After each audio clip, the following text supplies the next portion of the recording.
I know some of you, when I look, I got to say hi to some people, and I know, oh, in the middle? Could I not be there? Is that okay? Sorry. I just feel weird with my back to the altar, so I'm just gonna. But anyway, so got to see and say hi to some of you, and there are lots of you that I don't know, but hopefully I get to see you throughout the day and chat. Yeah, so I just have to say before we start that this topic, I actually, I didn't originally want to agree to do this, to speak today, because this topic is something I've been struggling with. So, but I actually decided to agree so that I could be more purposeful about it. And it did challenge me. So when I was like kind of looking at what we talk about and the content, it really helped me reorient. So I took it as a challenge, and I'm hoping that we, after we have our discussions today, that we can, continue on the path and how we reorient, not just in a moment, but every moment of our lives. And I think that's the beauty of this particular topic, and we're going to talk about how this is we need to look towards the east physically, but it's also mentally, it's emotionally, and spiritually. And something that's so beautiful about the Orthodox Church is that we are always orienting ourselves physically towards the east, no matter where we are. Even if we're just gathering together in someone's home, and we're doing a prayer or we're having a Bible study or something, we're always looking for the east. And today we're going to talk about how that physical orientation is connected to the spiritual and mental and emotional orientation. Okay, and then another disclaimer that I have to say is I ask a lot of questions. So this isn't going to be a one-way thing. Just be ready when I'm asking questions. Like, we're here to have a conversation together, and I'll just give you some things to think about, and then we'll talk to each other.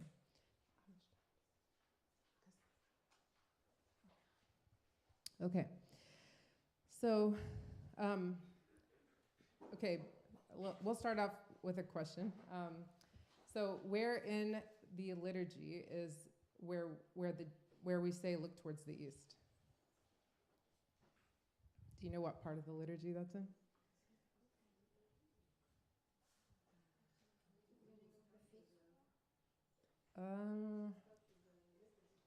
Sorry? When we start praying, there's a specific. After all the readings, it is after the readings, but do you know the specific section of liturgy? Is it before we're gonna he blesses the bread or takes the bread? Oh, the fraction. No, in the beginning, you mean when they're doing the Hamel? Is that what you're asking? It's way. When he's getting ready to give it to you. No, it's a very specific time. Before the readings. It is. I think I heard somebody say anaphora. Is that what you? So, there's a very distinct cough back there. Yes.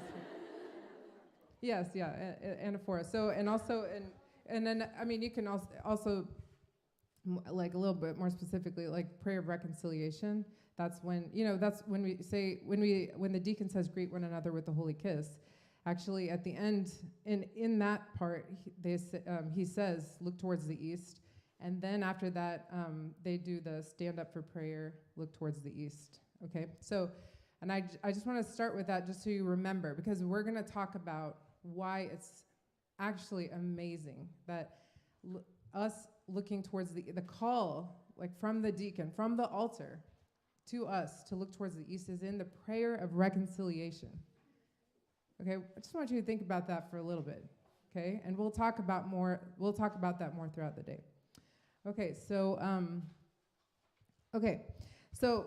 the physical orientation of looking towards the east. As you can see on the screen, the first reason why the church looks towards the east, there are a handful of them, but I'm just going to talk about the really important or like the ones that are the main reasons basically of why we physically orient ourselves to the east, okay? So one is the sun, and why is that? Yes, the sun rises in the east, okay? And then the second one, I don't know if it's on there. Yeah. Garden of Eden. So in Genesis it says, the Lord God planted a garden eastward in Eden, and there he put the man whom he had formed. And the third one, don't turn yet. Can someone tell me another reason or another example or another reason why we have, based in scripture too, of why we face the east? Sorry?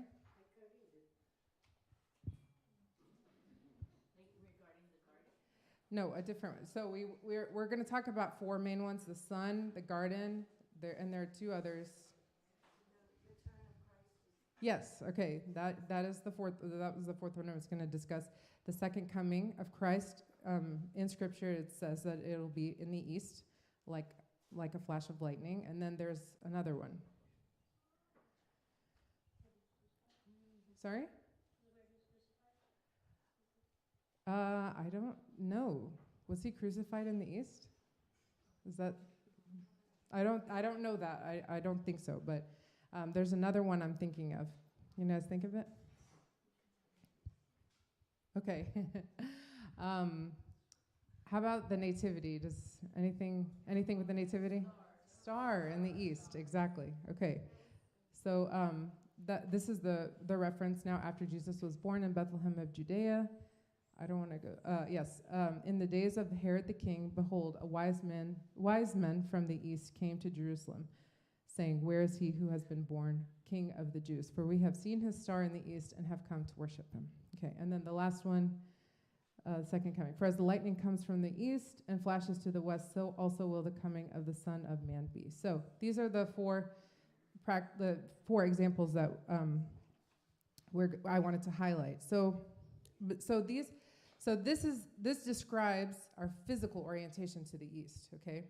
But why and how are these examples the ones the church have chose for us to spiritually orient to the east? Can you guys let's first start with the sun and try to think about why.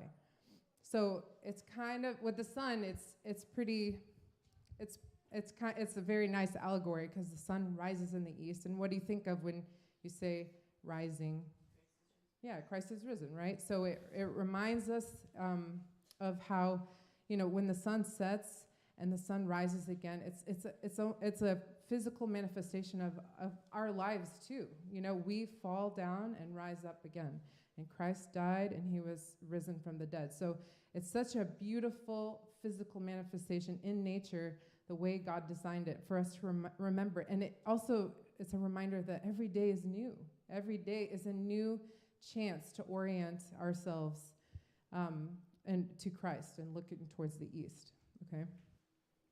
Something specifically in the Coptic Church has been arranged for us to remember specifically why the sun is in place, is an example is a reminder of us looking towards the east. Do you guys know what that might be? It's very specific. It's actually, I'll give you a big hint. It's a prayer that we have available to us. It's a book of prayers. Agpeya, yeah. Okay, so what's really amazing, you can see in the prime hour in the book of prayers, every time we stand up for prayers toward the east, we remember the beginning of our new life. And in the prime prayers, there's so much verbiage about light and the sun in the prime hour. So you see how the church and how the specific prime hour prayer is to help us to reorient. You rise from sleep, right? And you stand and you watch the sun rise, because the timing of the prime hour is usually aligned with the rising of the sun. And it says, "May the light of your face shine upon us." The light of Christ, the light of the sun. You see how it's connecting? It's really beautiful. "And enlighten us with the light of your divine knowledge. Make us children of light, children of daytime. Enlighten our minds, our hearts, and our understanding." You see, All of that language in the prime hour is to help us reorient. The thing is the Christ, the Holy Trinity, the church, they know that we need this assistance at every single moment, not just every day. We need assistance, and it's not a bad thing. I mean, we are dust. We are simple dust, and from dust we came, and to dust we shall return. So it's a beautiful thing that we recognize that, and we use the tools that we have to us to reorient ourselves to the east. And also, when I say east, I mean capital E, east, as in Christ. So I'm going to use that interchangeably throughout the day. Okay, now, with the Garden of Eden being in the east, and a symbol and a representation of why we should physically look towards the east and spiritually look towards the east, what can you think of about the Garden of Eden that would be good for us to look towards the east? There's two main reasons. Presence of God. Okay, yes, that's great. So in the Garden of Eden, Adam and Eve were fully in the presence of God, right? So when we look towards the east, we remember that Eden is in the east.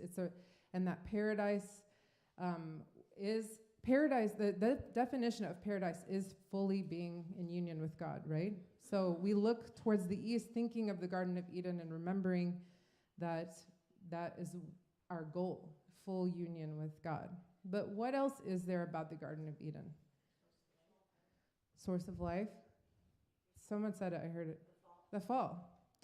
So it's actually amazing, because in looking in this one direction, you can remember two things: that we do fall away from Christ, but he is there waiting for us in the same place for a full union. Okay? So it's really, I mean, the Garden of Eden is an interesting one. I actually didn't think about the fall piece of it before, thinking about this. And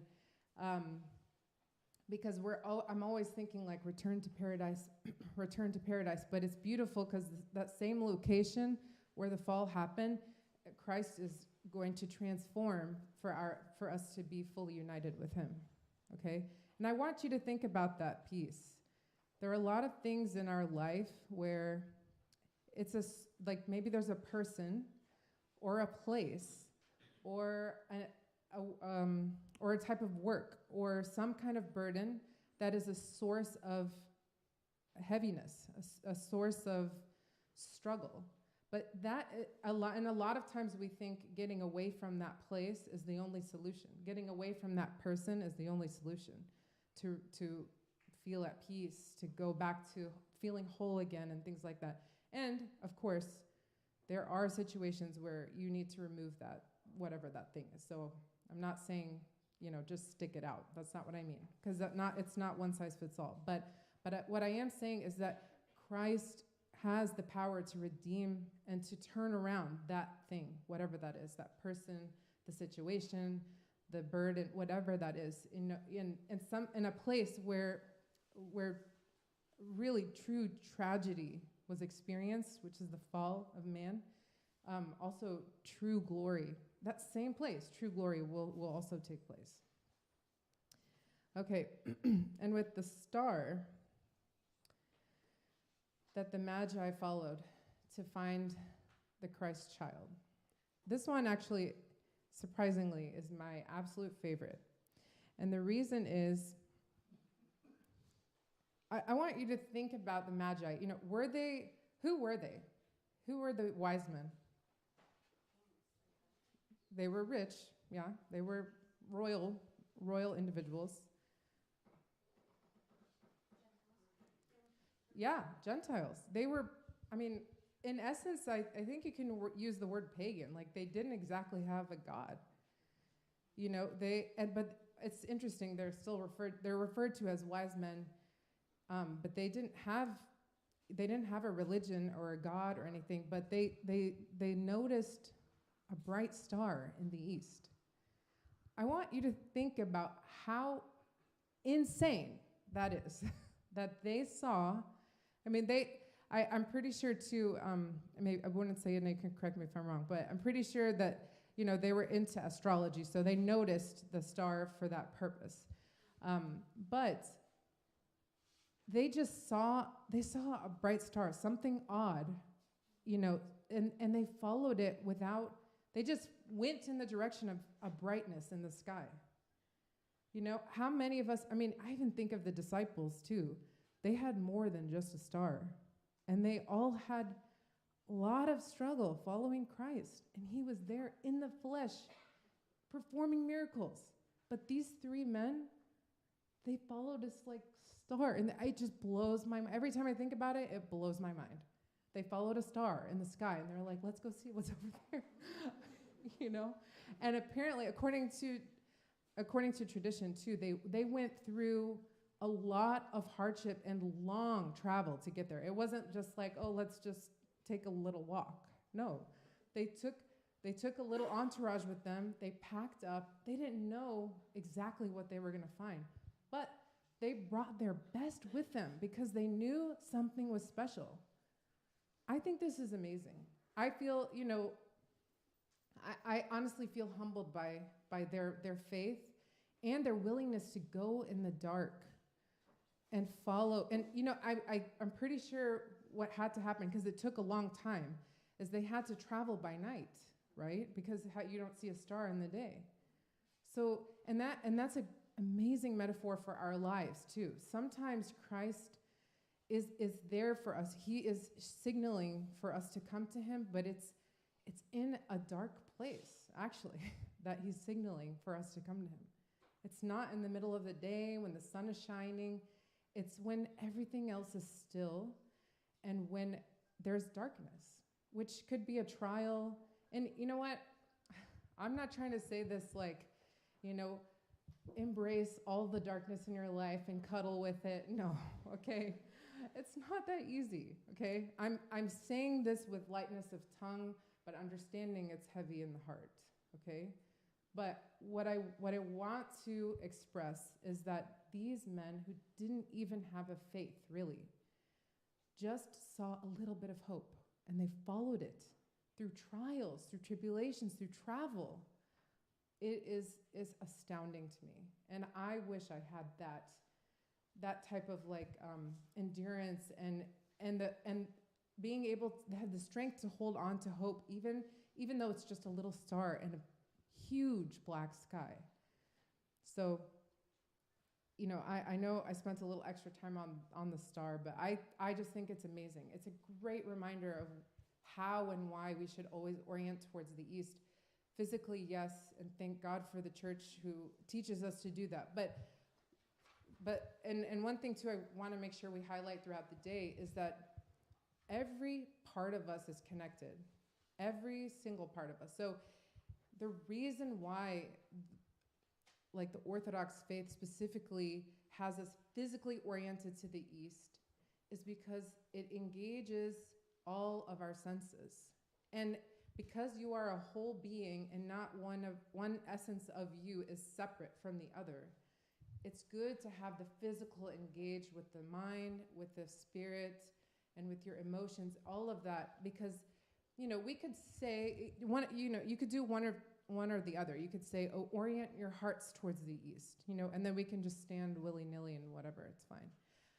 Or you can say physically, just look towards the east and not worry about your mind.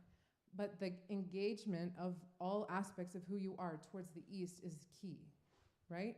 And that's how it's just so beautifully laid out for us in the Orthodox Church. But so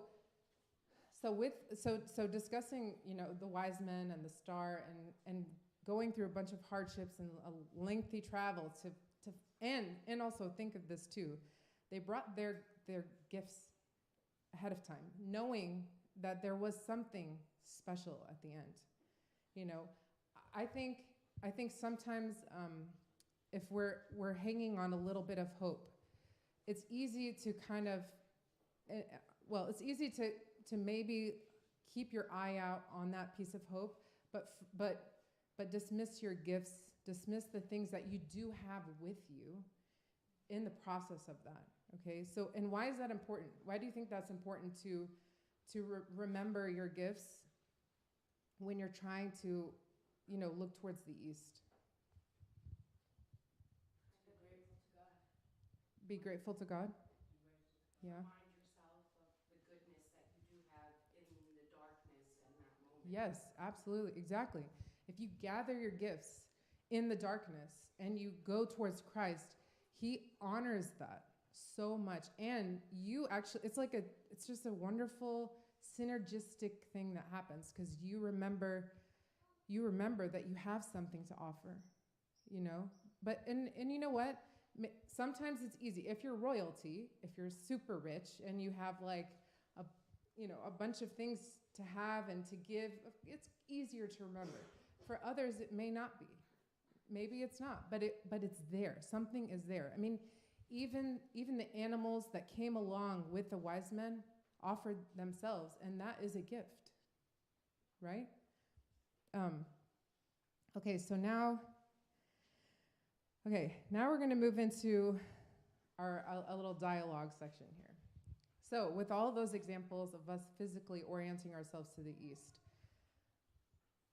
and remembering the wise men going through the hardships and going through the darkness to get to Christ, what in our present day are we struggling with that seems to prevent us to look towards the east? Work is at the top of my list. Yeah. Yes. Work. What else? And I want you, I have a very long list here, and I want to talk about things that immediately come to mind and then also dig deeper and think about things that maybe wouldn't like initially come, to the surface of your mind. Family, guilt, shame. Oh, did you read the list? No, that's perfect. Stream of consciousness. Bring it on. Let's go. Yeah. Yeah, I have guilt on here because I think that might be something overlooked when we're talking about reorienting ourselves towards Christ, because guilt comes in many forms, and I think that women struggle with guilt more than men. But I could be wrong, but that's my experience so far. But we'll talk about guilt because there are like layers to that. But what else? Social media. Yeah. Did you distribute the list before? Okay, go ahead. No, I'm just kidding. No. Yes, social media, absolutely, for sure, for a number of reasons too. I mean, at the very basic level of social media, it takes time away from you. But there are hundreds of layers when it comes to social media and how it could inhibit you from looking towards the east. Having abundance. That's a great answer. I did not even have that on there. But yes, sometimes having too much and not grounding yourself and understanding where those things came from can actually prohibit you from looking towards the east and remembering where the abundance came from. That's a great point. Superficiality, yes, for sure. Yeah, just kind of looking at surface level of life and focusing on the outside and being caught up in it. I mean, it's one thing to just think of the externals and the superficial level and just acknowledge it, take care of it, and move on. But it's another thing to get stuck in it and have it really consume you. What else? Sorry? Routine? Tell me more about that. Like if you're just so used to doing something you do out of routine, not really out of, you kind of lose the emotion behind it. Yeah. That's a great one. Pride or self-reliance. Yes, absolutely. Pride, self-reliance, definitely. I mean, I would have to say, at the end of the day, that is the number one thing. Self-reliance, pride. We are the ones who are in the way of ourselves. But we'll talk a little bit more about that. What else? I want some unconventional answers too. Learning how to love the right way.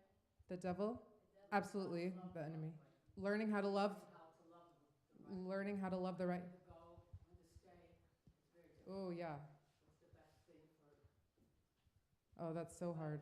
Yeah, that will require Sayyidina or Abuna for sure. But yes, learning how to love the right way, learning how to stay, or learning when to stay, learning when to go, learning how to let go, learning how to love from afar if you need to, or when to respond and get closer. Yeah, that's really, it can be very hard and very time consuming and mind consuming and heart consuming, because if you're in a situation where you're trying to love somebody and try to love them in a balanced way, or they're just not accepting your love, or they are codependent, and so your love is actually feeding them incorrectly. I mean, there's a whole number of ways we can slice that one, but yeah, that can definitely be an obstacle. What else is there? Despair and worry. Yes, worry about what? Just your mind is distracted. Yeah. Also, if you, this isn't how you were raised, if you don't have the background to be close to him, love each other, even if you're in church, you're just all of a sudden trying, but it's a struggle.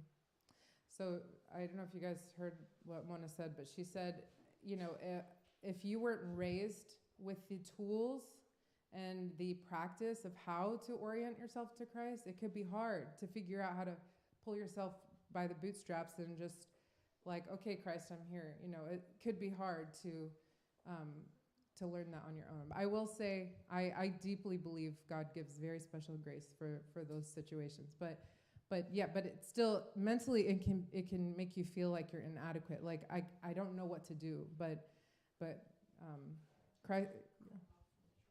Oh, or being cut off from the church, or cutting yourself off. Oh yeah, cutting yourself off from the church definitely can impact your looking towards the east. Yeah. On that note, like the social environment that we're in, everybody's heading west, Yeah. and you're the only person going east sometimes. I mean, that's where faith comes in. You have to know that you are going the right way. Oh yeah. Otherwise, it's a scary road. Totally. But your social environment sometimes has to change drastically.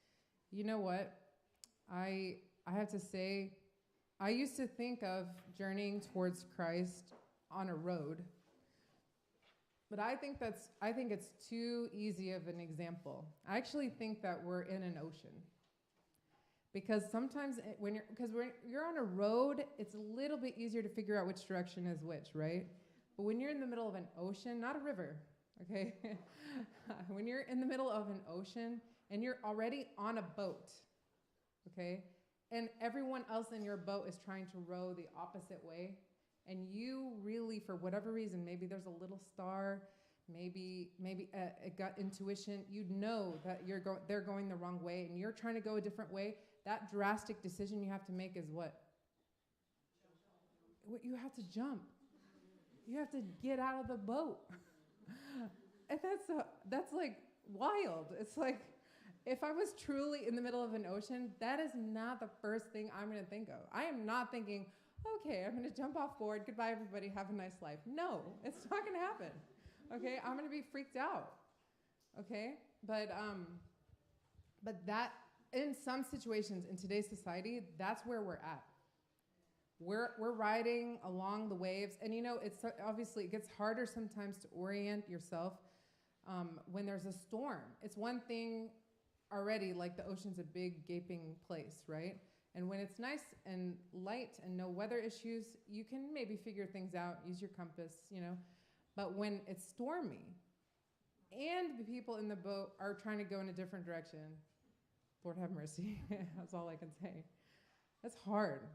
That's really, really hard stuff. But those are the times when we look towards the east, and this is, I want to say too, that a big, huge part of this whole conversation is that our baseline is that we believe that God is truly in the East. And not only is he, I mean figuratively, not just physically, but that we're not only remembering that, but we trust that he's waiting for us. Like if you are facing one direction in life and you remember the East, physically and spiritually and emotionally and mentally, and you just even begin to turn in that direction, he's going to be in your periphery. He's not going to wait for you to do the whole 180, okay? He's there. He's waiting. But I will say, I think if we all remembered that, really, and believed it from the bottom of our heart, we would reorient ourselves more often. But that's the thing, like we're not getting that instant like back turn, and so it's like you have to like there's no instant response. Yeah. So it's like the best part. You know why there's no instant response? No. Can you guys think of why? What was your question? So she's saying it's really tough to even think about that because when you do reorient yourself, there is no instant response. Sometimes there is. Sometimes. But oftentimes there isn't. I think it's because we're not mindful of the moments. We're in the rut of the day and moving too fast, and sometimes we need to just slow down and take a breath. Okay, totally.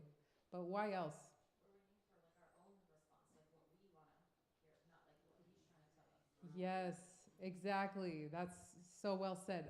Guys, God did the initiating. We're waiting on a response that's not his to give. We are the responders. So that's why he's like, I love you. I love you. And he's just waiting for us to hear back from us. We're the responders. You know, we kind of got it. But, and also you have to think too, and this is why, I mean, hopefully, I love the analogy, so I'm sorry if I'll bring it up quite a few times today, but think of the wise men again. Like they saw the star and they oriented themselves to the east, right? But did they find immediate, like right when they saw the star, did they find Christ? No. They got up, they took what they needed, they took their gifts, they took their hearts and their faith, and they went. And they traveled, and they went through a lot of things to get to the Christ. So you see how we're kind of, I will say, your thoughts. Sorry, I don't know your name, but Martha. Okay, so your what you shared is completely normal, completely like almost exactly what all of us probably are thinking. Like, well, I do reorient myself regularly, but I don't hear God. I don't know what I'm supposed to do in this situation. And I've been dealing with it for a year, for 5 years, for 10 years, for 20 years, whatever it is, you know. I haven't heard. What am I supposed to do? What is the response? So I understand exactly what you're saying. But we have to, a lot of us, especially in today's society, because how we operate in today's society is I want something, I will get it now, you know, and Uber Eats will have to pay for my food if it's 5 minutes later than they said it would be, right? I definitely I'm that person, by the way.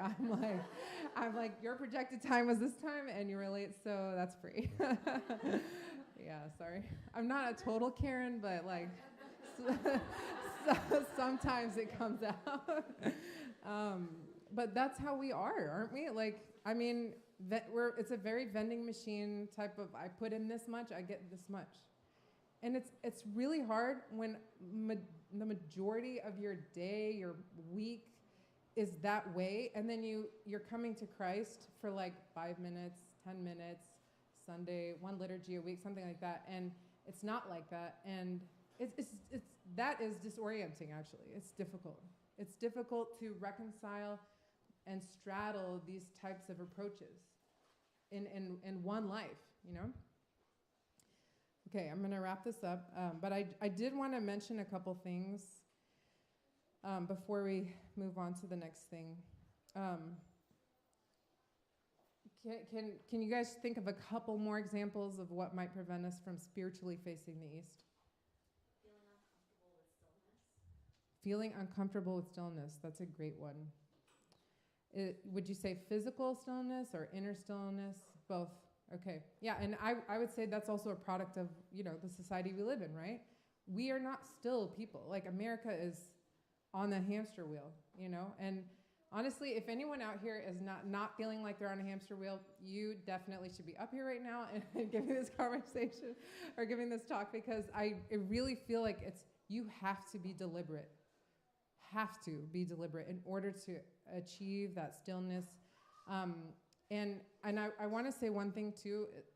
I heard this really beautiful story about a king who commissioned all the artists in the land to draw him a beautiful painting of what they thought peace was, because he wanted it to look at. And let's say there were 15 of them, 14 of them drew a beautiful landscape, very peaceful, like it's a meadow and flowers and things like that. But the last artist presented a painting of a tumultuous storm and a boat in the middle of the storm and a little bird sitting very still on like in the middle of what seemed like a crazy storm in the middle of an ocean, dark skies and everything. He picked that one because peace and stillness is not, the essence of it is not based on what's around us. And in fact, I want you guys to remember this phrase. When you do something hard when it's easy to do, I'm going to say this again. It's easier to do when it's hard. Okay? What do I mean by that? There are seasons of our life where it is a little bit more calm, relatively speaking. I say that with a grain of salt. Okay, or take that with a grain of salt. So, but if there's even a week, 2 weeks of your life where your schedule is a little more calm, get a habit of in that time when it's to do something hard, which is acquire stillness, achieve, like strive for it. You don't even have to like have it. I mean, it's always going to be an ongoing process, right? So if you can do 4 minutes, don't even go for the 5. Just go for 4. Do 4 minutes of stillness. Then if you keep it up, when it's harder, when your schedule is harder, you already have that inside of you, and it becomes easier at that time. Does that make sense? I really like that phrase. I learned it years ago when I was doing training for something, but I realized whenever I got something down that was hard in an easier time, when it was harder in life, it felt easier to do. And that's just something to keep in mind. Okay, then I wanted to mention a couple other things before we finish this chat. I want to also mention that vitamin and mineral deficiencies, I know this is going to sound funny, and a poor diet can actually be obstacles for us orienting ourselves to the East, and both physically and spiritually, okay? I'll give you a little example about this. I know the people who know me are kind of laughing right now because I'm a little bit like, I like this topic a lot. But anyway, if you are vitamin deficient or mineral deficient, okay, and you're waking, or your adrenals are completely shot, which those are glands that are located in the kidney area that actually, if you are in fight or flight, which means like, basically if you're stressed out all the time, your adrenals are on high. So it's basically like pressing the gas in a car with no fuel and nowhere to go all the time, okay? And a lot of us are kind of like that. And actually what ends up happening is your body uses nutrients to do that every single time, okay? Then if you couple that with you're not feeding yourself well, like you're eating enough, but you're not having nutrient-dense foods throughout the day, throughout your life, throughout weeks, months, you are just hurting your body even more. So you wake up in the morning with brain fog. You wake up in the morning with anxiety. You wake up in the morning, you're already you're tired and you had 7 or 8 hours of sleep. How are you going to orient yourself to the East? It's so hard. I mean, and I bring this up because it's a very low-hanging fruit on the tree to get rid of. We all should get that variable out of our system. Like, that should not be a thing prohibiting us from coming to Christ. Okay? I know it sounds kind of like not spiritual, but it really is. It really is. Your body's connected. Why do we fast? If our body wasn't a part of our spiritual life, we wouldn't fast. There's no correlation. Yes. I was going to say thank you for mentioning that, because I always thought like our relationship with food is spiritual. Oh, of course. So it is our day-to-day what we eat. I mean, the original sin was food. Exactly. Oh, yeah. And a lot of us just, it's education, I think. Yes, yes, yes. I understand exactly what you're saying about making sure that you are very mindful of how you're nurturing your body. Yes. Because it's going to come out outward. Totally. So, Totally. Listen, I'm telling you this because I know people who have been dehydrated for basically 10 years. and, and then they drink more water and electrolytes, and the next week after that, they're like, I'm a new person. They're like, I'm actually not angry all the time. You know what I'm saying? Because and what happens is we forget that piece, and we make it a spiritual problem, and then it gets harder to deal with, you know? We shouldn't be kicking against the goads like that. We should have that variable eliminated. We can have a whole nother week-long session about how to do that. But just something to think about.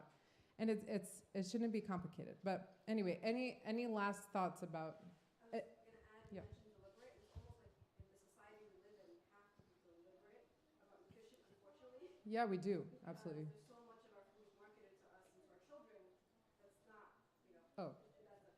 So it's about being deliberate. Yeah, girl, I'm right there with you. But anyway, so as we go on the rest of the day, I want you to think about what we talked about, the examples in Scripture, and specifically, because I'm biased, how the wise men had nothing, no faith foundation, and went through darkness just on a little bit of hope, bringing what they had, bringing their gifts to go towards the east, And I want you also to think about who you are, your physical self, your emotional, your spiritual self, all the pieces of who you are. That's one being, and how we every moment of our lives have to find ways to reorient ourselves to the east. So that'll conclude this talk, and then we'll move on.